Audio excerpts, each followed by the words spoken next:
पिछले 6 महीने में ही यहां 1.5 लाख से ज्यादा पेड़ लगाए गए हैं। सोलर पावर जनरेशन में, सिटी गैस डिस्ट्रीब्यूशन में भी एकता नगर बहुत आगे चल रहा है। आज यहां एक स्पेशल हेरिटेज ट्रेन का एक नया आकर्षण भी जुड़ने जा रहा है।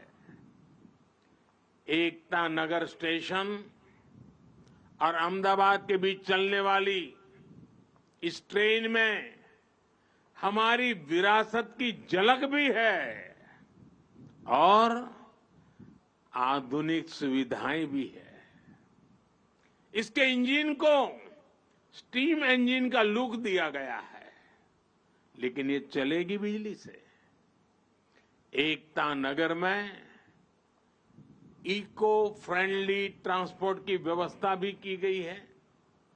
अब यहां पर्यटकों को ई बस, ई गोल्फ कार्ट और ई साइकिल के साथ पब्लिक बाइक शेयरिंग सिस्टम की सुविधा भी मिलेगी।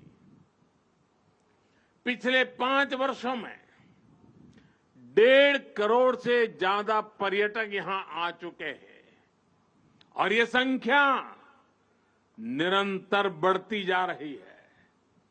इसका बहुत बड़ा लाभ यहां के हमारे आदिवासी भाई बहनों को हो रहा है।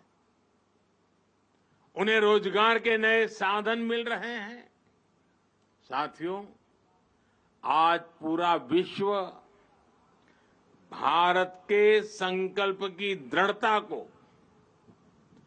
भारतवासियों के पौरुष और प्रखरता को, भारतीय जनशक्ति की जिजीविषा को आदर और विश्वास से देख रहा है। भारत की अविश्वसनीय, अतुलनीय यात्रा आज हर किसी के लिए प्रेरणा का केंद्र बन चुकी है। लेकिन मेरे प्यारे देशवासियों, हमें कुछ बातों को कभी भी भूलना नहीं है, उसको सदा सर्वदा याद भी रखना है। मैं आज राष्ट्रीय एकता दिवस पर प्रत्येक देशवासी से इस बारे में मेरे मन के भाव आज उनके सामने मैं प्रकट करना चाहता हूं। आज पूरी दुनिया में उथल पुथल मची हुई है। कोरोना के बाद से कई देशों की अर्थव्यवस्था की हालत चरमरा गई है, बहुत खराब है। बहुत सारे देश 30-40 सालों की सबसे ज्यादा महंगाई से आज जूझ रहे हैं। उन देशों में बेरोजगारी लगातार बढ़ रही है। ऐसी परिस्थिति में भी भारत दुनिया में अपना परचम लहरा रहा है।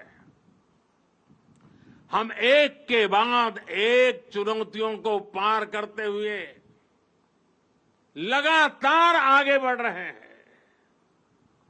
हमने नए रिकॉर्ड बनाए हैं, हमने नए पैमाने भी बनाए हैं। पिछले 9 साल में देश जिन नीतियों और निर्णयों के साथ आगे बढ़ा है, उसका प्रभाव भी आज जीवन के हर क्षेत्र में देख रहे हैं। भारत में गरीबी कम हो रही है।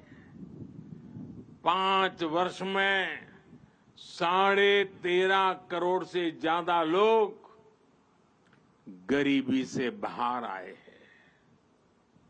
हमें विश्वास मिला है कि हम देश से गरीबी को खत्म कर सकते हैं और हमें इसी दिशा में निरंतर आगे बढ़ते ही रहना है।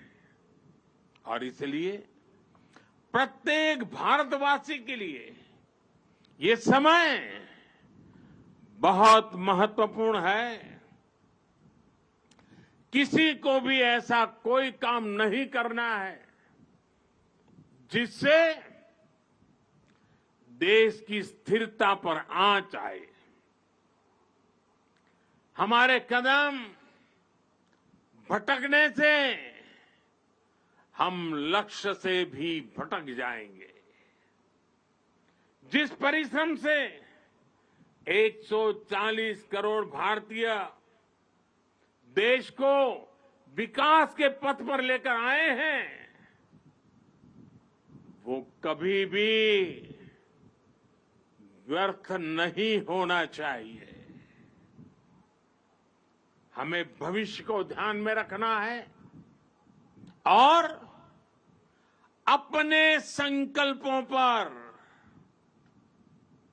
डटे रहना है। मेरे देशवासियों,